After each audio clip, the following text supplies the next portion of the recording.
Assalamualaikum warahmatullahi wabarakatuh. Perkenalkan, nama saya Bob Widodi, NIM A1C3199096. Saya dari Pendidikan Fisika Reguler C 2019. Oke, baiklah, pada video kali ini saya akan melakukan percobaan dengan menggunakan PET simulasi tentang gelombang pada tali. Nah, di sini saya memfokuskan percobaan gelombang pada tali yang tak berujung. Nah, baiklah, kita mulai ya. Kita menggunakan PET simulasi, berarti kita masuk ke PET simulasinya. Nah, di sini saya masuk melalui web. Nah, sebenarnya ada dua cara masuk ke PET simulasinya, yaitu melalui web. Itu tinggal Anda ketikkan saja di Google Anda, dan yang kedua itu melalui aplikasi. Nah, di sini saya masuk melalui web, mudah sekali. Tinggal kita klik play yang ini. Kita tunggu sebentar. Nah, di sini sebelumnya yang ingin saya katakan bahwa tujuan dari praktikum kita atau percobaan kita kali ini yaitu menganalisis pengaruh dari frekuensi terhadap panjang gelombang dan juga pengaruh tegangan terhadap panjang gelombang. Nah, di sini tahap awal yang kita lakukan yaitu kita pilih osilasi yang di sini ya. Nah, bisa dilihat seperti itu. Nah, karena kita mencari gelombang pada tali yang tak berujung, kita klik yang bawah ini, tak berujung. Nah, contoh sederhananya yaitu pada saat teman-teman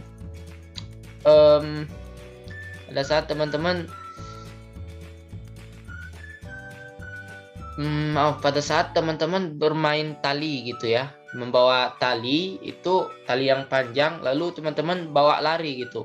Nah, bentuknya akan seperti ini. Nah, itu merupakan salah satu contoh gelombang pada tali yang tak berujung. Nah, ini karena kita yang pertama menganalisis pengaruh frekuensi terhadap panjang gelombang. Di sini yang konstan saya buat tegangannya pada yang normal ini ya, nah ini konstan seperti ini terus, lalu amplitudenya 0,75 itu tetap saya tulis biar nanti bisa dianalisis. Nah, yang pertama kita coba pada gelombang pada frekuensi 1,5 Hz. Nah, ini bisa teman-teman lihat bahwa bentuk gelombangnya seperti ini. Nah, kita bisa perlambat, lalu kita stop gitu ya. Nah, untuk mengukur dari gelombangnya yaitu mudah sekali. Satu gelombang itu dihitung dengan adanya satu lembah dan satu bukit gini ya. Satu gini itu satu gelombang hitungannya. Nah, untuk mengukur satu gelombang kita menggunakan penggaris di sini. Nah, ini kita paskan di sini ya. Nah, ini bisa dilihat satu gelombang. Maaf, kita paskan lagi di sini. Nah, bisa teman-teman lihat satu lembah itu setara 1,1 cm kan. Nah, lalu untuk dua lembah itu satu gelombang ini setengah gelombang. Ini kalau satu lembah saja itu setengah gelombang, itu 1,1 cm. Kita tulis ya, frekuensi 1,5 Hz itu panjang gelombangnya 2,2 cm. Nah, karena amplitudenya tetap, ini kita ubah ya ke 200 Hz. 200 Hz. Nah, ini teman-teman bisa lihat, kita mulai lagi. Frekuensinya bukan 200, 2 Hz maksudnya. Nah, itu nampak kan perbedaannya kalau frekuensi 2 Hz. Nah, ini kita slow motion, gerak lambat. Kita stop gitu. Nah, ini hitungannya dari sini. Oke. Nah, di sini 1,5 gelombangnya dihitung 0,9 cm, Lalu untuk dua gelombang, setengah gelombang itu 0,9 cm.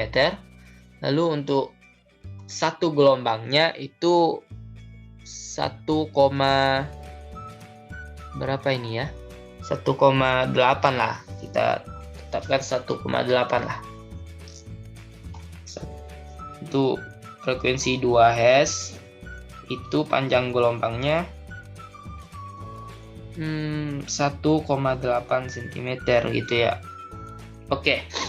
Lalu yang terakhir, biar bisa dibandingkan butuh 3 kali percobaan. Stop dulu. Kita coba pada frekuensi 250 Hz. Maaf, salah. Frekuensi pada 2,5 Hz. Ini. Oke, kita mulai gerak normal dulu. Nah, itu ya perbedaannya. Bisa teman-teman lihat sendiri. Nah, ini kita slow. Lalu kita stop. Oke. Cara mengukurnya sama seperti tadi. Oke. Satu setengah gelombangnya itu dihitung 1,5 ya, 1,5 cm. 2,5 Hz. Ini saya catat dulu. Setengah gelombangnya 1,5 berarti 2. Mana sih? Maaf. Satu ini. Setengah gelombangnya itu 0,9-an lah gitu. Dan ke sini lagi satu gelombangnya itu dihitung 1,5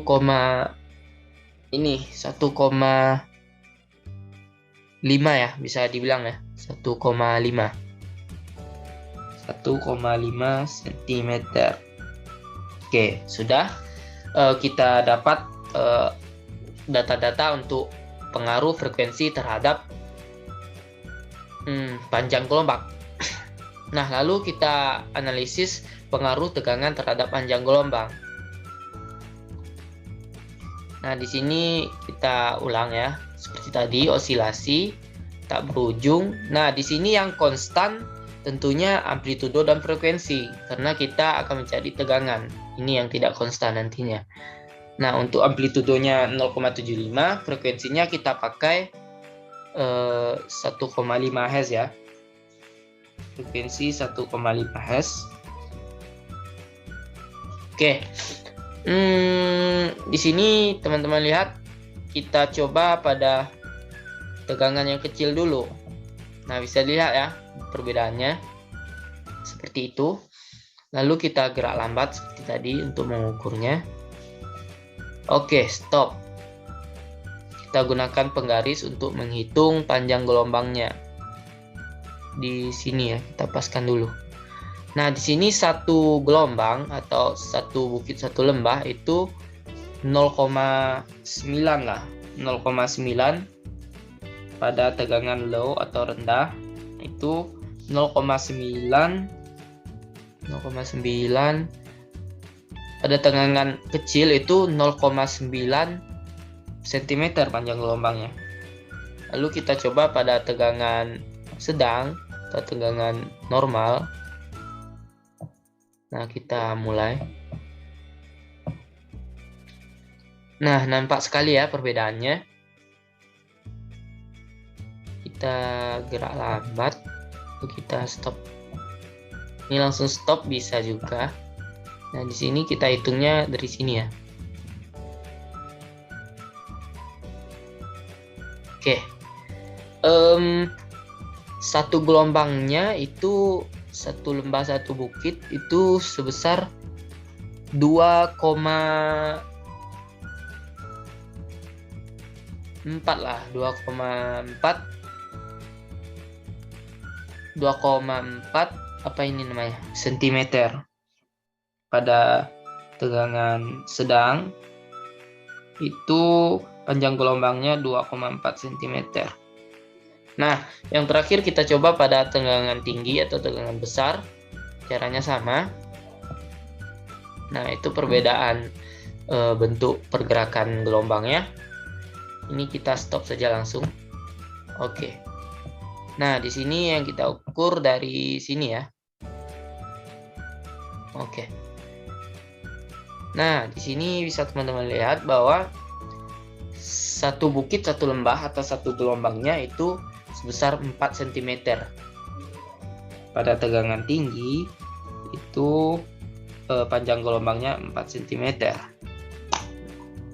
Nah, baiklah, kita ke ini sudah selesai percobaan kita.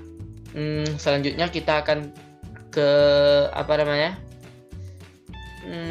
analisis data. Oke.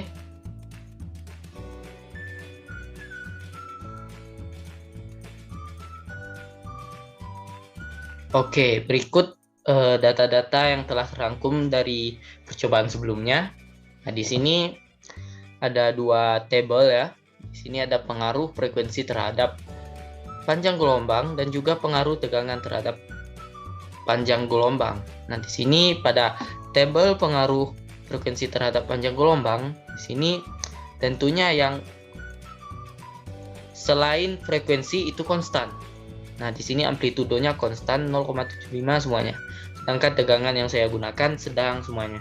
Nah, yang berubah cuma frekuensi karena kita mencari tahu apa sih pengaruh frekuensi ini terhadap panjang gelombang. Nah, di sini dapat terlihat sendiri ya bahwa semakin besar frekuensi, di sini 1,5 Hz itu menghasilkan panjang gelombang 2,2 cm dan 2,22 Hz itu lebih kecil ya, 1,8 cm, dan juga pada frekuensi yang lebih tinggi lagi yaitu 2,5 Hz itu panjang gelombangnya malah semakin kecil lagi yaitu 1,5 cm. Nah, sedangkan pada sebelumnya kita simpulkan ini dulu. Nah, bisa dikatakan bahwa semakin besar frekuensi yang kita gunakan, maka panjang gelombangnya akan semakin kecil itu, berbanding terbalik. Nah, hal sebaliknya, semakin kecil panjang frekuensi yang kita gunakan, maka panjang gelombangnya akan semakin besar. Oke, berarti dapat disimpulkan bahwa frekuensi berbanding terbalik terhadap panjang gelombang. Oke. Nah, di sini yang B pengaruh tegangan terhadap panjang gelombang. Nah, karena kita mencari pengaruh tegangan, berarti frekuensinya konstan dan juga amplitudonya konstan di sini. Kita pakai 1,5 Hz dan juga amplitudonya 0,75 cm. Nah, di sini pada tegangan kecil atau rendah itu kita memperoleh panjang gelombang sebesar 0,9 cm, dapat dilihat di sini ya. Nah, pada tegangan sedang itu kita peroleh 2,4 cm dan juga pada tegangan tinggi yaitu kita peroleh 4 cm panjang gelombangnya. Nah, di sini dapat kita simpulkan bahwa semakin besar tegangan, maka panjang gelombang akan semakin besar pula, maupun sebaliknya. Semakin kecil tegangan, maka panjang gelombang yang dihasilkan akan semakin kecil lagi. Nah, jadi kesimpulannya bahwa pengaruh tegangan terhadap panjang gelombang itu tegangan berbanding lurus dengan gelombang, dengan panjang gelombang maksudnya. Nah, itulah hasil percobaan dari saya dari video kali ini, dan ini analisis datanya, analisis hasil dari percobaan tersebut. Nah, semoga teman-teman dapat mengambil pelajaran dari video ini, dan lebih dan kurang saya mohon maaf. Wassalamualaikum warahmatullahi wabarakatuh.